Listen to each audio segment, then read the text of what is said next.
Y'all guys know how I love me some Brad Behrman. He does not really like Jared Goff, but that's okay because a lot of people doesn't have the nicest things to say about Jared Goff, but I think he does good work for Fansided. And he mentioned in an article today 5 Detroit Lions who won't be back in 2023. And some of them I agree with, and some of them I might feel a little differently. So I want to ask you guys what you think. Number 5, Quintez Cephas.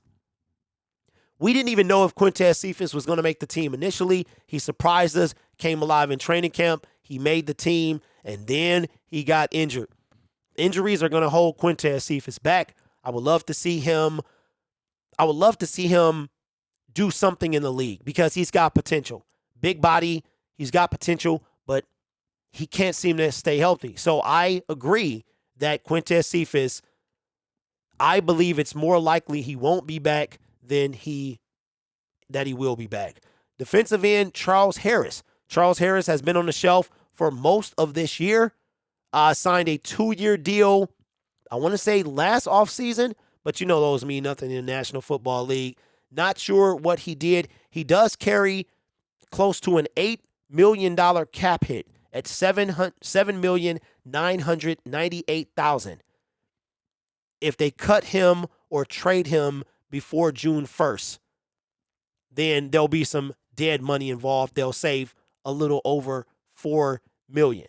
If it's a post June 1st, it'll be $6 million. So Charles Harris, I'm kind of on the fence about this one. Romeo's back. James Houston has come alive. So will Charles Harris be back? On the fence. I'm on the fence about that one. I'm not sure. But Michael Brockers, he's out of there. There's nothing to talk about. He's out of there. They will clear $10 million of his. Wow. Yep, he gone. If they cut him pre or post June 1st, they'll clear $10 million. So Michael Brockers has been in this. Nope, he's been in a Lion shirt.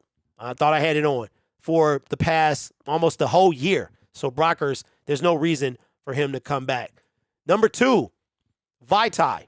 Vaitai, in my opinion, will be gone as well. He had back issues and was put on the shelf for most of the year. As a matter of fact, for all of the year. The Detroit Lions offensive line that we were so excited to see did not take a single snap in 2022. A post-June 1st cut bumps the cap savings to $9.5 million. A trade on each side of June 1st carries the same money implications for the Lions.